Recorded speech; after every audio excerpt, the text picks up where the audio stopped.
नमस्कार, मैं डॉक्टर मीनू और आज काफ़ी महीनों बाद मैं आपसे मिल रही हूँ। मेरी पिछले कुछ महीने स्पिरिचुअल जर्नी बहुत एक्टिवेट हुई और बहुत ज़्यादा असेंशन हो रही थी।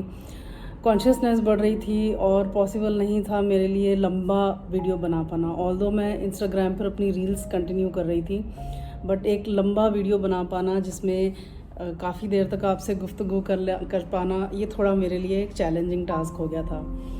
एनीवेज़, इस दौरान मुझे बहुत सारे क्वेश्चंस आते रहे, बहुत लोग मुझसे कनेक्ट कर रहे हैं और बहुत कुछ ऐसी चीज़ें हैं जो मुझे रेवलेशंस हुई हैं अपने अपने पास्ट के बारे में, अपने प्रेजेंट के बारे में, यूनिवर्सल एनर्जीज़ के बारे में। हम किस मकसद से, किस पर्पज़ से हम ज़िंदगी में आते हैं और पेन, सफरिंग, इन सब से हटकर क्या हम एक जॉयफुल लाइफ जी सकते हैं। काफ़ी कुछ ऐसा जिसमें कि मैंने सोचा भी नहीं था कि ईगो बिहेवियर्स के हिस्से क्या हैं, हम किस तरह की ईगोज़ हम अपने अंदर बसा कर बैठे हैं, जिनकी वजह से हम एक हेल्दी रिश्ते में एक तो एंटर करते हुए डरते हैं और अगर एंटर कर भी जाएं तो उन्हें हम बहुत जॉयफुली नहीं जी पाते हैं और ब्लेम हम दूसरों को करते हैं। सो बड़ा कुछ मुझे रेवलेशंस आई हैं, क्वेश्चंस आप लोगों के भी आए हैं। आज मैं एक्चुअली एक छोटा सा मुद्दा आपके सामने, बहुत लंबा वीडियो नहीं होगा, कोशिश यही रहेगी कि छोटा रहे। एक फियर जिसे हम बहुत बड़ा इल्यूजन मानते हैं, मेरे हिसाब से, क्योंकि मेरे जितनी फियरफुल लेडी शायद ही कोई होगी। मेरे बहुत सारे पावर्स मैं बहुत अर्ली ऑन अपनी लाइफ में लूज़ कर चुकी थी। सो वो फियर्स मेरे कॉन्शियसनेस में नहीं थे। मुझे ये नहीं पता था कि मैं अनकॉन्शियस लाइफ जी रही हूँ। मुझे ये नहीं पता था कि मैं टोटली अनअवेयर हूँ अपनी ज़िंदगी के बारे में। तो फियर्स का एक अलग पर्सपेक्टिव मेरी लाइफ में बहुत क्लियर हुआ एंड आई एम श्योर अगर इस जर्नी से किसी को भी ज़रा सा भी फ़ायदा होता है तो मुझे बहुत खुशी मिलेगी। मुझे सपोर्ट करने के लिए please hit like and subscribe button. इससे थोड़ा चैनल जो है उसकी एनालिटिक्स इम्प्रूव होती है, मुझे भी अच्छा फील होता है। आपकी कमेंट्स आती हैं, मुझे वो भी बहुत अच्छा फील होता है।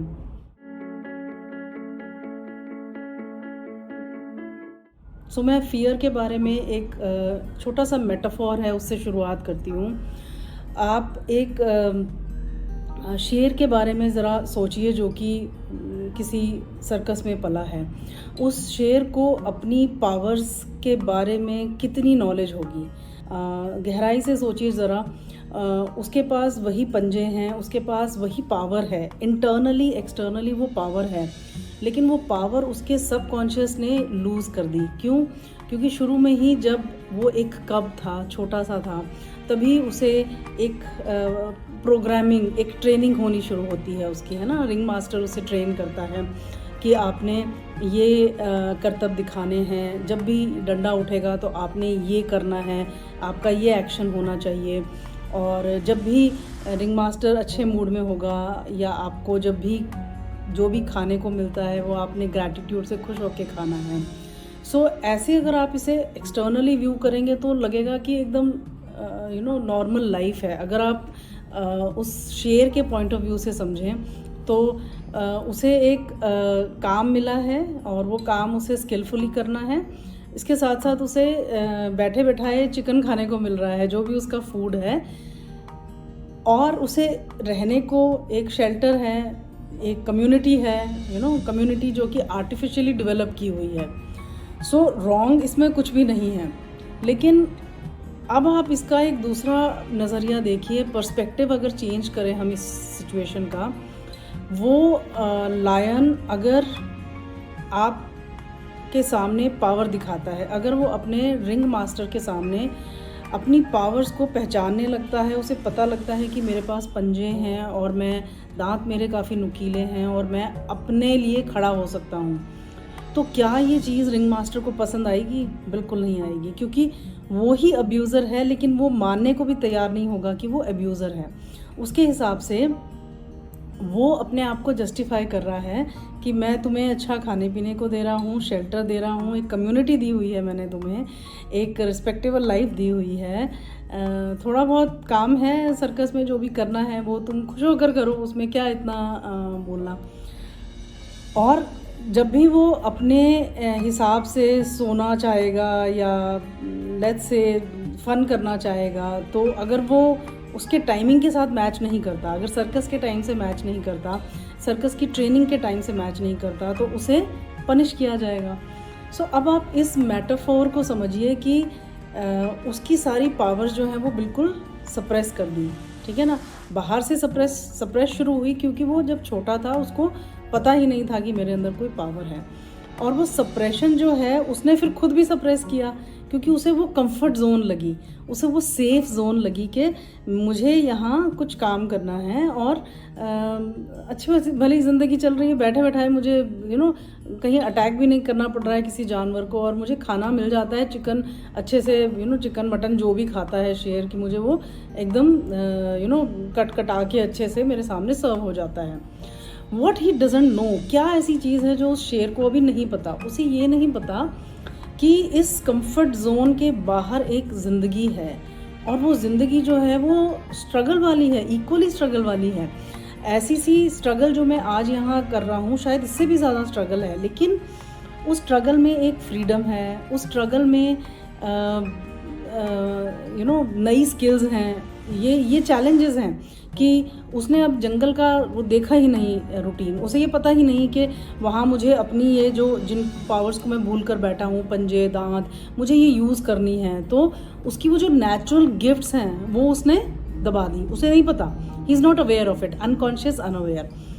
इसी मेटाफोर को अगर आप इंसानों के ऊपर लागू करेंगे, बहुत सारे घरों में अनजाने में ही माँ बाप, वेल इंटेंशन पेरेंट्स होते हैं, वो अच्छा चाहते हैं अपने बच्चे के लिए, लेकिन अनजाने में ही वो बच्चे की पावर्स छीन लेते हैं क्योंकि उनके अपनी वुंडिंग होती है, उनके अपने ईगो इश्यूज होते हैं, और ऐसे में उन पेरेंट्स को तभी सेटिस्फैक्शन मिलता है जब उन्हें अपने बच्चों को अपने हिसाब से वो ढाल लेते हैं, जब वो उन्हें वो हैबिट्स बिहेवियर्स में घुसाते हैं जो पेरेंट्स को कंफर्टेबल लग रहे हैं, है ना।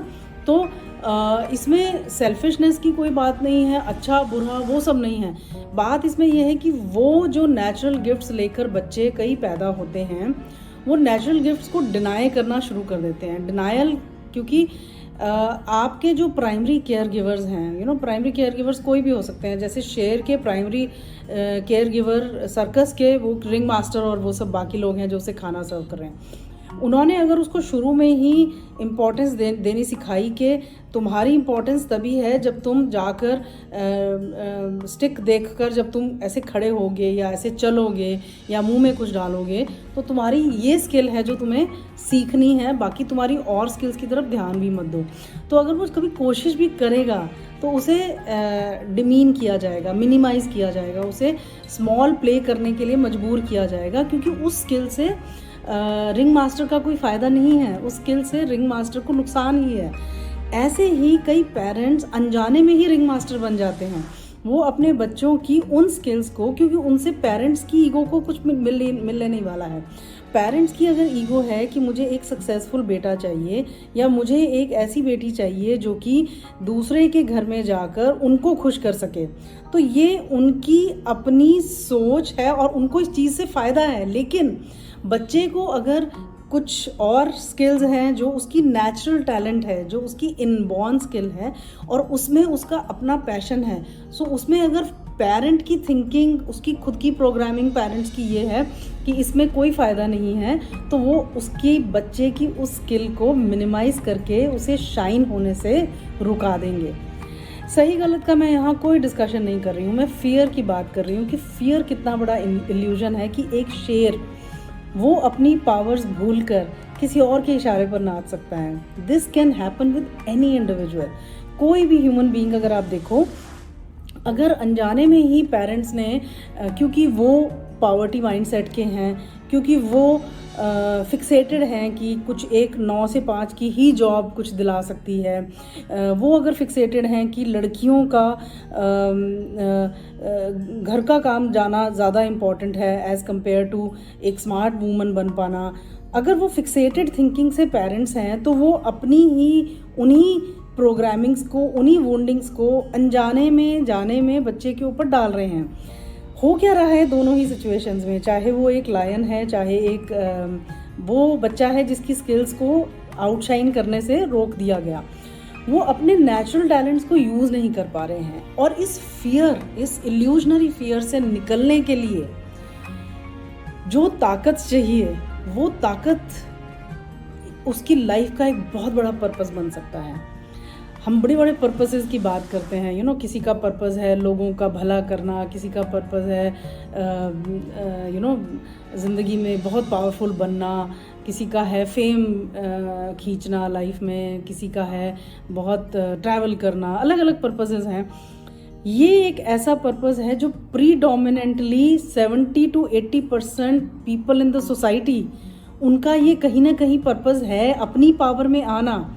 अपनी पावर में आने के लिए आपको पहले तो ये रिकॉग्नाइज कर पाना, क्योंकि देखिए अगर ये बचपन में हुआ है और आपके साथ ऐसा नहीं है कि कोई बहुत बड़ा incident, it is very programming जो होती है वो बड़ी सटल होती है, बड़ी माइन्यूट तरीके से धीरे धीरे आपके ऊपर वो परतें बन रही हैं, वो लेयर्स आ रही हैं। आपको तो जानकारी भी नहीं है कि इसमें कुछ गलत हो सकता है, आपके लिए तो this is very nice, because again वो टेंजिबली जो आपको दिख रहा है, सब तो मिल रहा है, खाना पीना। और जैसे शेर है वो यही सोचेगा कि थोड़ा सा परफॉर्म करना है, मुझे खाना पीना सब मिल रहा है मुझे, तो मुझे अगर अपनी पावर में आने से वो रोक रहा है तो ठीक है, वो मुझे बाकी बेनिफिट्स भी तो दे रहा है। ऐसे ही बहुत सारे बच्चे अपने आप को समझा लेते हैं कि तो क्या हुआ अगर मेरे फादर या मदर चाहते हैं कि मैं ये ना करूं, मुझे बाकी तो कितना कुछ दे रहे हैं, वो प्यार देते हैं, मुझे कपड़े देते हैं, मुझे खाना पीना सब मिल रहा है, शेल्टर मिल रहा है। अब ऐसे में अपनी पावर्स को पहचानना एक बहुत बड़ा चैलेंज हो जाता है, क्योंकि आप अपने खुद के सबसे बड़े एनिमी बन जाते हो। अनजाने में ही सही, आप उन पावर्स को रियलाइज़ नहीं करने देना चाहते हो, क्योंकि आपने अपने अंदर कुछ स्टोरीज़ बना ली थी बचपन में। शेर ने क्या स्टोरीज़ बनाई होंगी कि मुझे एक छोटे से बचपन से ही मुझे एक घर रहने को मिला, मुझे सर्कस में और लोग और जानवर मिले, मुझे लोग सर्व करते हैं, इल्यूजन है, इल्यूजनरी स्टोरीज़ वो बना रहा है कि मुझे खाना सर्व होता है। वो अलग बात है कि वो खाना एक टाइम का मिलता है और शायद जंगल में वो होता तो 3 टाइम जानवरों को मार के खाता, मस्त रह के खाता, जब मर्जी आई पानी पीता, जब मर्जी आया सोता।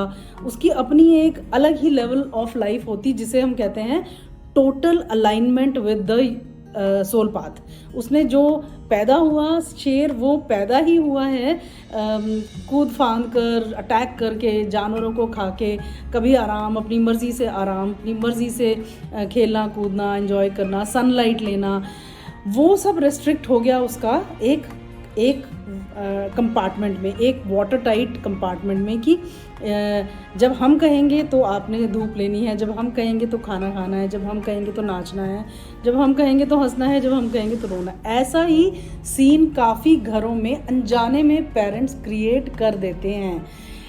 जनरेशनल है ये और काफ़ी जनरेशन से होता है, इसीलिए इसको आप किसी को समझा नहीं सकते। You can not talk to your parents about it, because इसमें उन्होंने इतना काम तो सभी ने करना है, इंटरनल वर्क, इनर वर्क तो सभी ने करना है।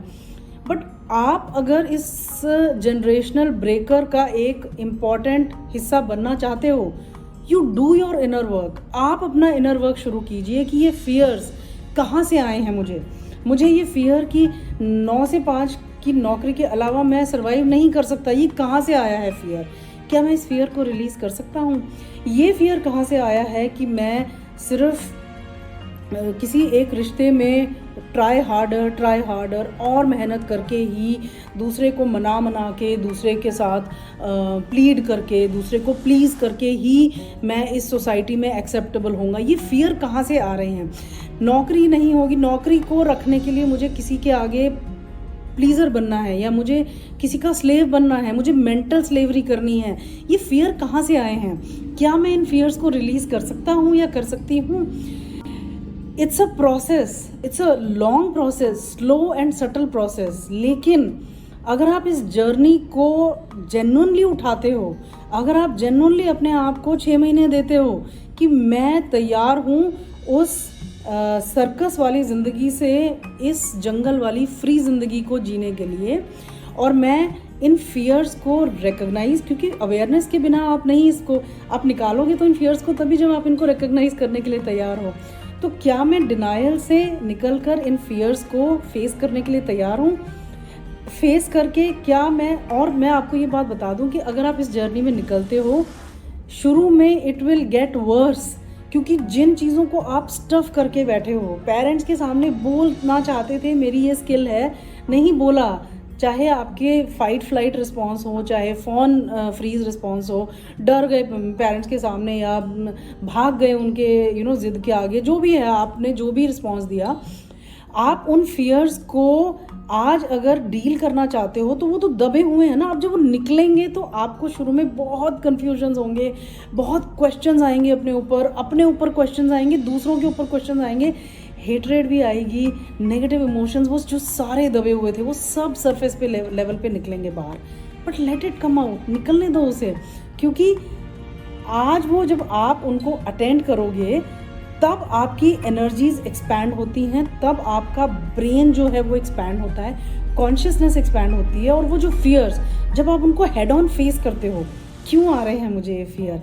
ओके, डैड की वजह से, मॉम की मेंटालिटी की वजह से, मेरे अंदर ये नेचुरल गिफ्ट्स थी, मैं अच्छा राइटिंग कर सकता था, मैं पोएम्स लिख सकता था, मैं पेंटिंग अच्छी कर सकता था, मैं गेम्स अच्छे खेल सकता था, लेकिन मुझे इन चीज़ों के लिए शेम फील करवाई गई और मुझे इन चीज़ों को रिजेक्ट करने के लिए फोर्स किया गया, ठीक है ना। लेकिन मैं बोल नहीं पाया या बोल नहीं पाई, क्योंकि I was a good child, I wanted to be a good child. जैसे शेर है वो एक गुड लायन बन के रहेगा उस सर्कस में, कि मुझे वो सब मिलता रहे जो मिल रहा है, सर्वाइव करना है मुझे। I don't have to become a rebel, मुझे रिबेल नहीं बनना है, जो मुझे मिल रहा है वो मिलता रहे, उसके लिए मुझे फॉन करना पड़े, फ्रीज करना पड़े, सरेंडर करना पड़े, वो बेटर है।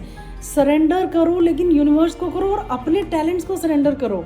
एंड बिलीव मी, रिसर्च ने ये प्रूव किया है कि जो इंसान अपने इन फियर्स को ब्रेक करके अपनी टैलेंट्स को रिकग्नाइज करता है और उन टैलेंट्स के साथ अपने आप को अलाइन करता है, उसे बहुत ज़्यादा मेहनत और चेज़ नहीं करना पड़ता है कि अबंडेंस आए, प्रोस्पेरिटी आए, पैसा आए, वो ऑटोमेटिकली उसके पास आता है। कितना अद्भुत है ये, कितना मिराकुलस है कि जो लोग अपने टैलेंट से अलाइन हो जाते हैं, जो डिसफंक्शनल फैमिली से नहीं आते हैं, जहाँ पर नेचुरली बच्चों की नेचुरल गिफ्ट्स को इन्हांस किया जाता है, सेलिब्रेट किया जाता है, पेरेंट्स खुश होते हैं कि बच्चे में ये इनबॉर्न टैलेंट है और मैं इसको और इनकरेज करूँगा, रादर देन उसको प्लान ए को रिडिक्यूल करके बंद करना और उसको कन्विंस करना कि plan B is better for you, right. So intentions की यहाँ बात नहीं हो रही है, पेरेंट्स की इंटेंशंस अच्छी होती है, पर उनकी इंटेंशन अगर वुंडेड है तो हम क्या कर सकते हैं, ना।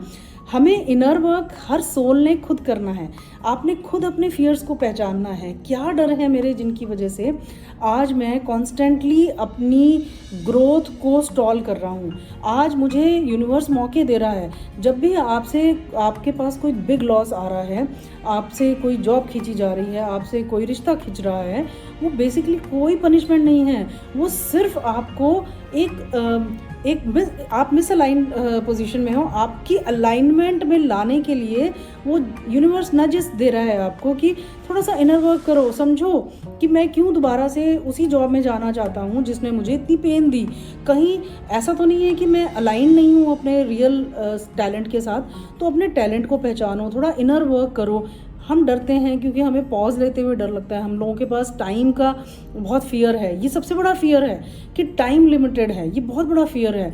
हमारे पास इतना अबंडेंस है टाइम का, मनी का, रिसोर्सेज का, प्यार का, अटेंशन का, but all that has to start from our inner work.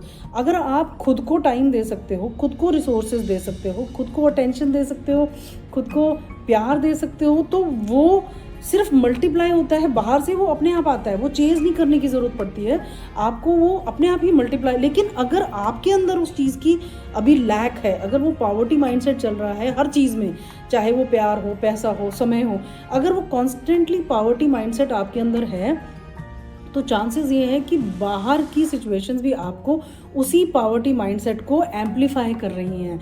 ये बहुत विशियस साइकिल है, लेकिन इसमें बेसिकली ब्रेक डाउन करके सबसे छोटी यूनिट पर आइए, अपने आप से पूछिए मुझे ये फियर्स क्यों हैं, नौकरी छूटने की फियर्स क्यों हैं, रिश्ता छूटने की फियर्स क्यों हैं, क्या मैं पास्ट में जाके अपने पेरेंट्स के माइंडसेट को अंडरस्टैंड कर सकता हूँ, क्या मैं वो फील कर सकता हूँ उन फीलिंग्स को, वो फीलिंग्स जो हैं कि मैं चाहता था कि मैं इन फियर्स को ब्रेक करके बाहर निकलूँ, और अगर मैं नहीं निकल पाया because of attachment with parents के साथ अटैचमेंट होती है, टीचर्स के साथ अटैचमेंट होती है, ये सारे फियर्स ऐसे ही आते हैं ना हमें कि पेरेंट्स ना बुरा मान जाए, टीचर्स ना बुरा मान जाए, ये बुरा ना मान जाए, बुरा मान के वो क्या करेंगे, क्या आपको ज़िंदगी भर के लिए रिजेक्ट कर देंगे? पहली बात तो नहीं करेंगे अगर आप छोटे हैं तो। अगर कर भी देते हैं, मान लो आप 18+ हो, आपको कोई रिजेक्ट भी कर देता है, तो क्या अगर वो उस शेर को जंगल में भेज देंगे, अगर उसे सर्कस से निकाल देंगे, तो क्या वो शेर सर्वाइव नहीं कर पाएगा?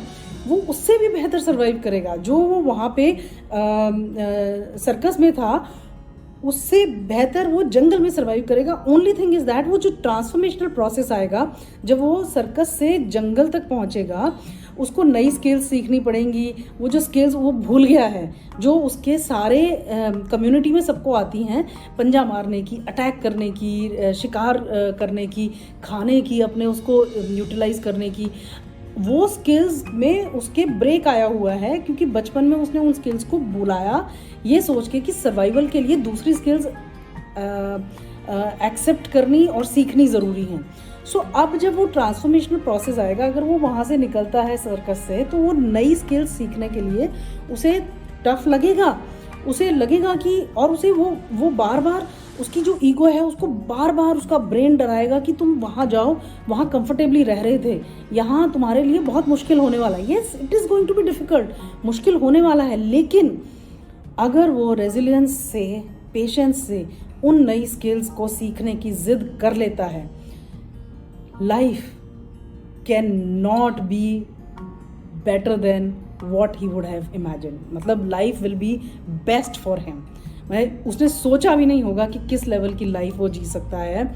उस सर्कस से बाहर निकल कर जंगल में एक फ्रीडम, एक मस्ती, एक power to live like a lion and not like a mouse, जो कि वहाँ पर किसी रिंग मास्टर के इशारे पर नाच रहा था। सो बिना घबराए मैं अर्ज करती हूँ आप सभी लोगों से कि एक बार इनिशिएट ज़रूर कीजिए अपना inner work, because the path to freedom is only through passing through the pen.